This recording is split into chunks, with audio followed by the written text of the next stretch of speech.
IPL 2024 qualifier 1 Kolkata Knight Riders Sunrisers Hyderabad கடையில் 21st May 7:30 PM start ஆகுது. அதோட ஃபேண்டசி ப்ரிவியூ பார்க்க போகிறோம். டாப் 4 டீம்ஸ் எல்லா டீம்ஸ்லையும் 6 இருக்குது. டாப் 4ல் இல்லாத டீம்ஸ் எதுலேயுமே 6 இல்லை.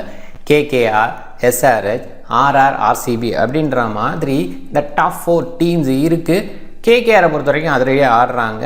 அண்ட் சன்ரைசர்ஸை பொறுத்த வரைக்கும் இன்னும் வேறு லெவலில் ஆடிட்டு இருக்காங்க. 2 டீம்ஸ்க்கு இடையில் இன்றைக்கி மோதல் இன்ட்ரெஸ்டிங்காக இருக்க போது முழுமையான வீடியோ பாருங்கள். உங்களுக்கு தேவையான யோசனைகள் கிடைக்க அதை பேஸ் பண்ணி உங்களோட ஓன் டீமை கிரியேட் பண்ணலாம். My master 11 1 lakh give away இந்த பர்டிகுலர் மேட்ச் கொடுக்குறாங்க. கண்டிப்பாக அருமையான விஷயம். ஃபஸ்ட்டு டெபாசிட்டுக்கு 10% ரியல் கேஷ் கொடுக்குறாங்க. புதுசாக இன்ஸ்டால் பண்ணுறவங்களுக்கு இது நல்ல வாய்ப்பு, பயன்படுத்திக்கங்க. இன்ஸ்டால் பண்ணும்போது என்னோட ரெஃபரல் கூட பயன்படுத்த மறக்காதீங்க. டாப் கமெண்ட் லிங்க் இருக்குது, கிளிக் பண்ணி இன்ஸ்டால் பண்ணிக்கோங்க. டெலகிராமில் ஜாயின் பண்ணணும்னா @MSC Cricket 11 அப்படின்னு சர்ச் பண்ணி ஜாயின் பண்ணிக்கோங்க. குழப்பம் இருந்ததுன்னா டாப் கமெண்டில் லிங்க் இருக்குது, கிளிக் பண்ணி ஜாயின் பண்ணிக்கோங்க. நரேந்திர மோடி ஸ்டேடியம் அகமதாபாத்தில் தான் இந்த மேட்ச்சு. மழை இல்லை அப்படிங்கிற ஃபோகாஸ்ட் தான், இருந்தால் கூட சம்மராக இருக்குது. அதே நேரத்தில் அங்கே சாண்ட்ஸ்டோம் அப்படிங்கிற விஷயம் அப்பப்போ வந்துட்டு இருக்கிறதுனால இங்கே எனி டைம் மழை பெய்யலாம்.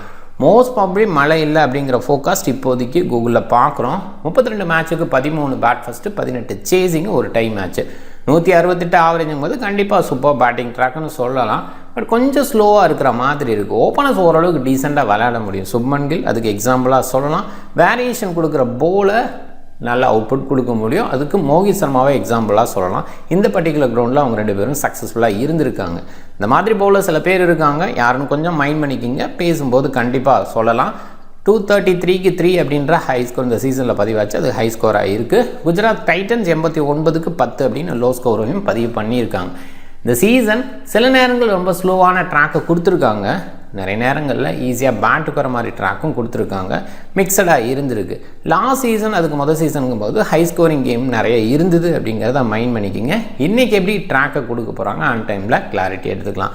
150க்கு பிலோவாக 8 டைம்ஸ் அப்படின்ற மாதிரி. ஸோ பார்த்தீங்கன்னா ஓவராலாக 8 அப்படிங்கிற மாதிரி எல்லா பேட்டர்ன்லேயும் வந்திருக்கு. டிஃப்ரெண்ட்டாக இருந்திருக்கு. ஆன் டைமில் ட்ராக்கை பார்த்து அண்டர்ஸ்டாண்ட் பண்ணிக்கலாம். மோஸ்ட் ப்ராபப்லி குஜராத்தோட அந்த ட்ராக்கு பார்க்கணும். அதே நேரத்தில் அது மாய்ச்சல் இந்த மாதிரி விஷயங்கள்லாம் நம்ம மைண்ட் பண்ண வேண்டிய அவசியமாகவும் இருக்குது. நிறைய நேரங்களில் ஏர்லியாகவே பிச் ரிப்போர்ட் சொல்கிறாங்க. அப்போ மாய்ச்சர் பார்த்து ஏர்லியாக விக்கெட் உள்ள இந்த மாதிரி மைண்டுக்கு வரக்கூடாது. மோஸ்ட்லி மாய்ச்சரெல்லாம் ரிலீஸ் ஆகிற மாதிரி தான் அவங்க கொடுக்குறாங்க. ஓப்பனர்ஸ் ஓரளவுக்கு டீசெண்டாக விளையாடுற மாதிரி தான் இருக்குது. நிறைய ஸ்விங்கெல்லாம் கிடைக்காது.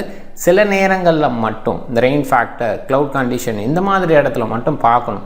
அதே நேரத்தில் ஈவினிங் சன்ஷைன் ஹெவியாக இருந்துன்னா ஏர்லியாக கொஞ்சம் ஸ்லோவாக இருக்கும். பேட்டர்ஸ் ஓகேவாக விளையாடலாம். லேட்டராக இன்னுமே ஸ்லோவாகும். செகண்ட் ஹாஃபில் வந்து பெட்டராக பேட்டுக்கு வரும். இந்த மாதிரிலாம் நிறையா நரேந்திர மோடி ஸ்டேடியத்தில் பார்த்துருக்கோம். இது எல்லாத்தையுமே மைண்ட் பண்ணிக்கணும். இந்த கண்டிஷன் அப்படிங்கிறது இந்த பர்டிகுலர் கிரவுண்டுக்கு ரொம்ப இம்பார்ட்டண்ட்டாக இருந்திருக்கு. கொல்கத்தா நைட் ரைடர்ஸ் அதிரடி அப்படின்ற விஷயத்தை வச்சு தான் இந்த சீசனில் பெரிய சக்ஸஸ் கொடுத்துருக்காங்க. அதில் குர்பாஸ் வந்து ஆட் ஆகிருக்காரு. சால்ட்டுக்கு பதிலாக அவர் உள்ள வருவார் அப்படின்ற எதிர்பார்ப்பேன். நான் சால்ட்டை பொறுத்த வரைக்கும் T20 வேர்ல்ட் கப்புக்காக அவங்க நேஷனல் டியூட்டியாக ஜாயின் ஆகிட்டார். சுனில் நரேன் சூப்பராக விளையாண்டுட்டு எதிர்பார்க்கவே இல்லை இவர் ஓப்பன் பண்ண வைப்பாங்க அப்படிங்கிற அளவுக்கு எதிர்பார்ப்பு இல்லை. இப்படி ஓப்பன் பண்ணதுக்கப்புறம் கண்டிப்பாக அந்த பவர் பிளேயோட குயிக்காக அடிக்க போய் ஷார்ட் பால் போட்டு அவுட் ஆயிடுவார். அப்படி தான் ஆரம்பித்தோம். பட் கண்டிப்பாக வந்து நான் வேறு லெவல் பிளேயர் அப்படின்னு மறுபடியும் ப்ரூவ் பண்ணுறாரு. பவுலிங் பேஸில் இம்ப்ரூவ் ஆகி ஷோ ஆகுது. பேட்டிங் பேஸில் ஒரு கான்ஃபிடென்ட் அது பவுலிங்லேயே ரிஃப்ளெக்ட் ஆகுது. சூப்பராக விளையாண்டுட்டு இருக்காரு. வெங்கடேஷ் ஐயர் ரீசன்ட் மேட்சஸில் நல்லா விளையாடுறாரு. ஒரு பங்களிப்பு நல்லா இருக்குது. ஸ்ரேயாஸ் ஐயர் இந்த சீசனில் ஒரே ஒரு 50 அடிச்சிருக்காரு எல்லா மேட்சையும் சேர்த்து. அந்தளவுக்கு பெஸ்ட் ஸ்ட்ரைக் ரேட் இல்லை. ஓரளவுக்கு டீசெண்ட் ஆவரேஜ்னு சொன்னான். 30+ ஆவரேஜ் அப்படின்னா கூட அந்தளவுக்கு ஸ்ட்ரைக்லேயும் சரி அவர் பேட்டில் படலை அப்படின்னு தான் சொல்லணும். நிதிஷ் ராணா இடையில இன்ஜுரின்னு வெளியில் போனார், மறுபடியும் உள்ளே வந்திருக்கார். அங்குஷ் ரகுவன்ஸை ரீப்ளேஸ் பண்ணி வந்திருக்காரு. டீசெண்டாக விளையாண்டுட்டு இருக்காரு. ரிங்குவோட பர்ஃபார்மன்ஸ் இந்த சீசனில் அவ்வளோவா இல்லை. ஆண்ட்ரூ ரசல், ரமன்தீப் இவங்கெல்லாம் ஃபினிஷராக யோசிக்கலாம். நல்லா விளையாண்டுட்டு இருக்காங்க. மிச்சல் ஸ்டார்க்கு ரொம்பவே மோசமான சீசன்னு சொல்லலாம். பெரிய அமௌண்ட் கொடுத்து பை பண்ணாங்க. 11.4 வந்து ஆவரேஜாக கொடுத்துருக்காரு ஸ்ட்ரைக் அப்படிங்கிற மாதிரி இருக்குது. ஒரு ஓவருக்கு 11.4ங்கும்போது ஒரு 4 ஓவருங்கும்போது 45 ரன்னுக்கு மேலே ஒவ்வொரு மேட்ச்லையும் கொடுக்குறாரு அப்படிங்கிற அந்த ஒரு விஷயந்தான். ஸோ அந்த இடத்துல ரொம்பவே மோசம்னு தான் சொல்லணும். 12 விக்கெட் இந்த சீசனில் எடுத்திருக்காரு அப்படின்னா கூட கண்டிப்பாக எதிர்பார்த்த பர்ஃபார்மன்ஸ் அவர்கிட்ட வரல. ஹர்ஷித் ராணா சூப்பராக இருந்திருக்காரு. அக்ரஷன் நல்லா இருக்குது. வருண் சக்கரவர்த்தி சூப்பர் பவுலிங். ஃபஸ்ட் ஹாஃபில் ரொம்பவே சுமாரான விக்கெட் டேக்கிங்கில் இருந்தார். செகண்ட் ஹாஃபில் விக்கெட் டேக்கிங்கில் கலக்கிறார். பட் ஒரு லென்த்து லைன் அதெல்லாமே கிரேட்டாக தான் இருந்துகிட்ருக்கு. ஃபுல்லாகவே நல்லா பண்ணிகிட்ருக்காரு. வைபவ் ஓவரா வந்ததுக்கப்புறம் இந்த டீமுக்கு அந்த பவர் பிளே பவுலிங் கிடச்சிருக்கு அப்படிங்கிற அளவுக்கு நல்ல பவுலிங் கொடுத்துட்ருக்காரு. மோஸ்ட் ப்ராபப்லி இந்த டீம் அப்படிங்கிற எதிர்பார்ப்பு தான். சில நேரங்களில் பாசிபிளாக ஒரு எக்ஸ்ட்ரா பவுலர் எடுத்துக்கலாம் அப்படிங்கிற தாட்டுக்கு எதுவும் போகிறாங்களான்னு பார்க்கணும். Venkatesh Iyer most probably impact சப்பாக பயன்படுத்துகிறாங்க. லேட்டர் பேஸில் வர ஒரு பேட்டரை பயன்படுத்தினா அந்த ஒரு விஷயத்தை கொல்கத்தா நைட் ரைடர்ஸ் சைடு சொல்லலாம். பட் மோஸ்ட்லி அப்படி பண்ணுறது இல்லை. வைபவ் ஓவராவை இம்பாக்ட் சப்பாக மோஸ்ட்லி பயன்படுத்துவாங்க.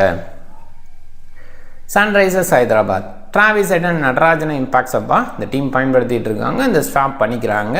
டிராவிஸ் ஹெட், அபிஷேக் சர்மா 2 பேரும் பயங்கரமாக குயிக்கான ஒரு ஸ்டார்ட்டை கொடுக்குறாங்க. ராகுல் திரிபாதி போன மேட்ச் வந்தார், ஒரு டீசன்ட் ஸ்டார்ட் கொடுத்தாரு. நிதிஷ்குமார் இந்த சீசனோட ஃபைண்டாக இந்த டீமுக்கு இருந்திருக்காரு. 6 சிட்டிங்காக இருக்கட்டும், ஸ்டடி பண்ணணுமா இருக்கட்டும், 2லேயுமே சக்ஸஸ் பண்ணியிருக்காரு.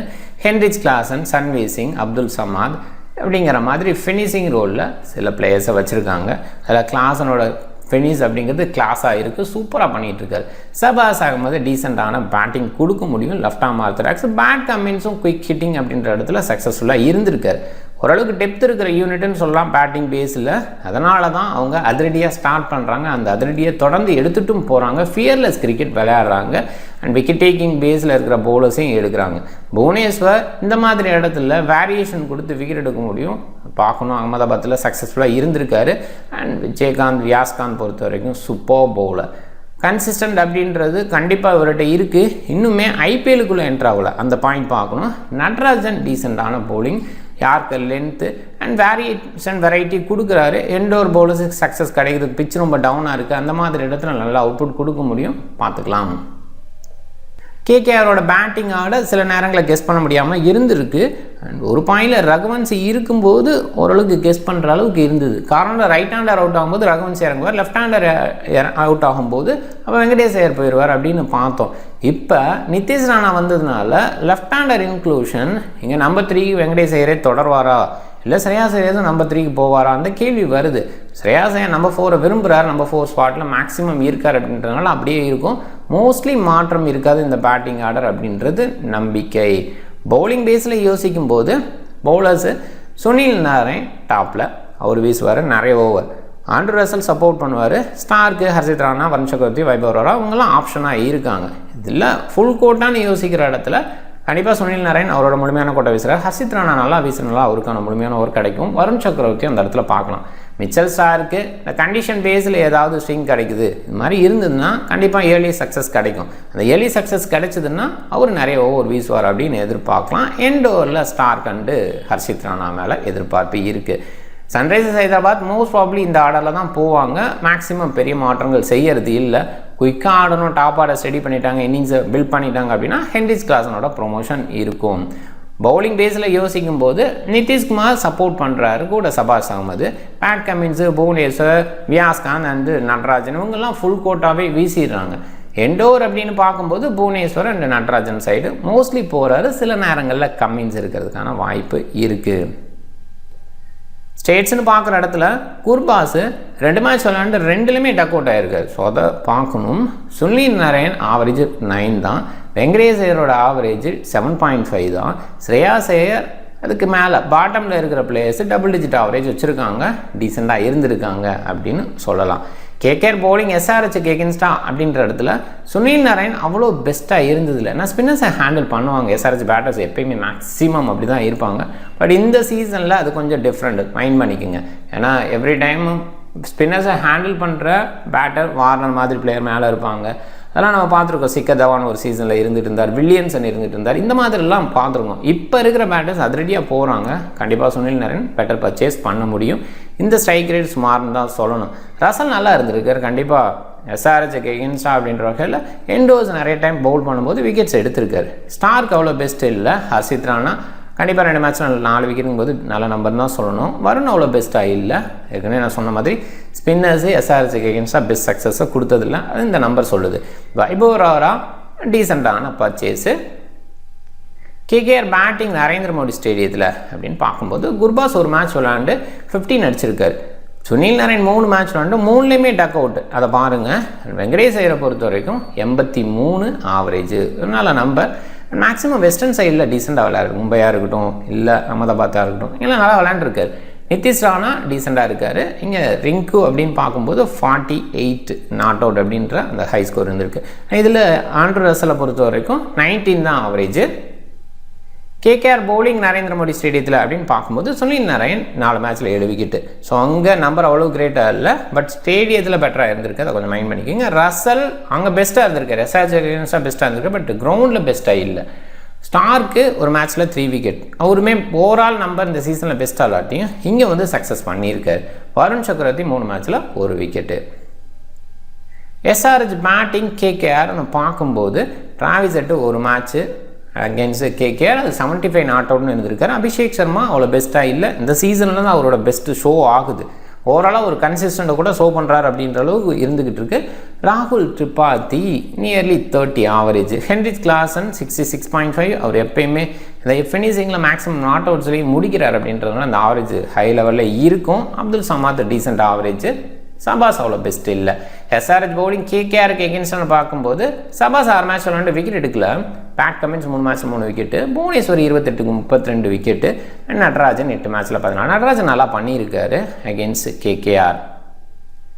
எஸ்ஆர்ஹெச் பேட்டிங் நரேந்திர மோடி ஸ்டேடியத்தில் அப்படின்னு பார்க்கும்போது Travis Head 19 average, Abhishek Sharma 17 average. So இங்கேயும் பார்த்தீங்கன்னா அந்த நம்பர் டாப் 3க்கு கிரேட்டாக இல்லை. இங்கே 44 ஹென்ரிச் கிளாசனோட average. Abdul Samad below average தான் இருக்குது. அண்ட் சபாஸ் அகமதும் குறைவாக தான் இருக்கார்.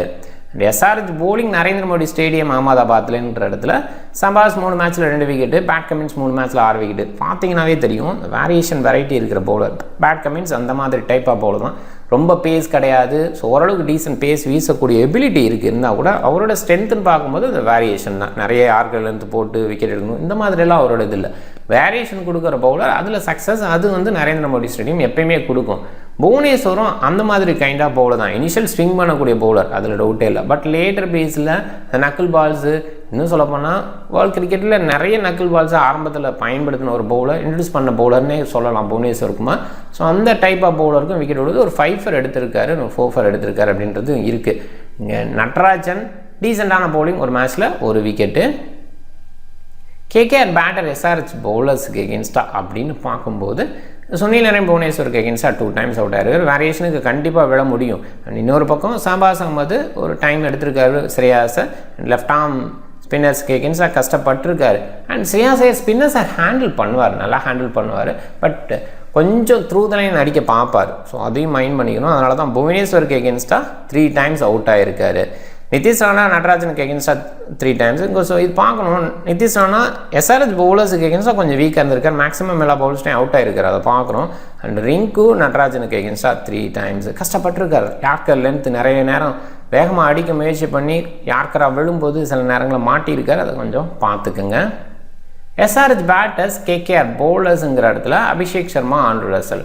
கண்டிப்பாக அபிஷேக்கை பொறுத்த வரைக்கும் நமக்கு கிளியராக தெரியும், அண்டர் த பால் போவார், த்ரூ த லைன் அடிக்க பார்ப்பார். ரசல் மாதிரி ஸ்லோ பவுன்ஸர் வீசி விக்கெட் எடுக்கிற பவுலருக்கு விக்கெட்டை கொடுக்க வாய்ப்பு இருக்குது. ஸோ அந்த ஒரு இடம் பார்க்கணும். அண்ட் ராகுல் திரிபாதி நிறைய நேரம் ஸ்வீப்பு, அதே நேரத்தில் பிஹைண்ட் த விக்கெட் அடிக்க பார்ப்பார். ஸோ பார்த்துருப்போம், அந்த இடத்துலையும் கொஞ்சம் பவுன்ஸ் கிடச்சா காலியாயிருவார். ஆண்ட்ரூ ரசல் அந்த ஒரு விஷயத்தை பண்ணியிருக்கார். ஃபேண்டசின்னு பார்க்கும்போது 3 பார்ட்டாக பிரிச்சிருக்காங்க, ஹை மீடியம் லோ அப்படிங்கிற மாதிரி. பிக் பேஸில் லோ பிக்கில் இருக்க ஹர்ஷித் ராணா, புவனேஸ்வர் குமார், திரிபாதி அண்டு வியாஸ்காந்த் இவங்களெல்லாம் கன்சிடர் பண்ணிங்க ஜிஎல் பிக்குக்கு. அண்டு சேஃப் ஆப்ஷனாக யோசிக்கும் போது சுனில் நாராயண், டிராவிஸ் ஹெட், அபிஷேக் சர்மா நிறைய பேர் கேப்டனாக போயிருக்காங்க. ஓகேவான சாய்ஸ் தான். ஏன்னா எல்லாருமே ஓப்பனர்ஸு, இந்த பர்டிகுலர் கிரவுண்ட் ஓப்பனர்ஸுக்கு நிறைய சக்ஸஸ் கொடுத்துருக்கு அப்படின்ற பேஸில் கண்டிப்பாக ஓகேன்னு தான் சொல்லணும். அண்ட் ரிஸ்க் எடுக்கணும்னு நினச்சா ஆண்ட்ரூ ரசல் வேரியேஷனில் விக்கெட் எடுக்க முடியும். ஒரு 3 விக்கெட்ஸு எண்டில் ஒரு ஃப்ளரிஸாக ஒரு 330 ரன்ஸு அப்படிங்கிற மாதிரி யோசிச்சா டெஃபினட்டாக வந்துட்டு ஒரு கன்சிடரேஷன். நிதிஷ்குமார் பவுலிங் சில நேரங்களில் குறிப்பாக செகண்ட் இன்னிங்ஸ் பவுல் பண்ணும்போது நிதிஷ்குமாரை பயன்படுத்துகிறாங்க. ஃபர்ஸ்ட் இன்னிங்ஸை விட செகண்ட் இன்னிங்ஸில் பயன்படுத்துகிறாங்க. அந்த பாயிண்டில் நிதிஷ்குமாரை ஒரு கன்சிடர் பண்ணலாம். அண்டு குர்பாஸ் ஒருமே ஓப்பனர் அந்த பேஸில். அண்டு இங்கே அவ்வளோ சக்ஸஸ் கொடுக்கல, அது கண்டிப்பாக புரிஞ்சுக்கணும். ஸோ இருந்தாலும் பயங்கர ரிஸ்க் எடுக்கணும்னா இவரை கொஞ்சம் கன்சிடர் பண்ணலாம். ஸ்ரேயாஸ் மாதிரி ஆட்களை யோசிக்கலாமான்னா டெஃபினட்டாக கொஞ்சம் டஃப்பான ஒரு விஷயம், அவருக்கு படவே இல்லை அப்படிங்கிற அந்த இடத்துல டஃப்பான ஒரு விஷயந்தான். இம்பார்ட்டன்ட் மேட்ச்சு கேப்டன்ஸ் நான் ஆடுறாரு அப்படிங்கிற யோசிச்சிங்கன்னா டெஃபினட்டாக ட்ரை பண்ணி பாருங்கள். டீம் பாருங்கள். Captain Sunil Narine, vice captain Pat Cummins. Pat கமின்ஸோட வேரியேஷன் பேக் பண்ணி நான் யோசிக்கிறேன். அண்டு கொஞ்சம் வித்தியாசமாக யோசிக்கலாம். ரசலை அப்படின்னா யோசிங்க. ரசலை நிறைய பேர் ட்ரை பண்ணியிருக்காங்க. பட் ஸ்டில் நான் யோசிக்கிற விஷயம், ரசலுக்கு முழுமையான ஓவர் கொடுக்குறாங்களா, நல்ல பவுலர்ஸ் அப்படிங்கிற மாதிரி நிறைய பேர் வந்துட்டாங்க. ஸோ அந்த டீமில் வருணுக்கு முழுமையாக கொடுத்துட்றாங்க, நரைனுக்கு முழுமையாக கொடுத்துட்றாங்க. ஸ்டார்க்கு மோஸ்ட்லி ஏர்லியாக விக்கெட்ஸ் எடுத்துட்டார். ஏற்கனவே அவருக்கு வந்து இங்கே நல்லா விழுந்திருக்கு. அதை யூஸ் பண்ணி யோசிச்சா அவருக்கு விக்கெட் ஓவர் கொடுத்துறாங்க. ஹர்ஷித் ராணா கொடுத்துறாங்கன்னா டெஃபினட்டாக வந்து ரசலோட ஓவர் குறையும் தான். 5 ஓவராக 7 ஓவராக 2 ஓவர் போட்டுறார். ஸோ அதையுமே பார்க்கணும். ஸோ ரசல் ஓவர் வந்து போடாமல் இருந்தாலும் ஆச்சரியப்படுத்துக்கலாம். மோஸ்ட்லி கொடுத்துருவாருன்னு நம்பலாம். இருந்தால் கூட அந்த மாதிரி விஷயத்தை யோசிக்கும்போது ரசல் சைடு வைஸ் கேப்டன் சாய்ஸுக்கு வைஸாக திங்க் பண்ண முடியல, சேஃபாக யோசிக்கும்போது. பட் ரிஸ்க் எடுக்கணும்னா கண்டிப்பாக அப்படி யோசிக்கலாம். எனிவே டிஃப்ரெண்ட் டீமை ட்ரை பண்ணுங்கள். இந்த வீடியோ பிடிச்சிருந்தால் லைக் பண்ணுங்கள், உங்கள் ஃப்ரெண்ட்ஸுங்களுக்கு ஷேர் பண்ணுங்கள். சேனலை சப்ஸ்கிரைப் பண்ண மறக்காதீங்க. மிக்க நன்றி.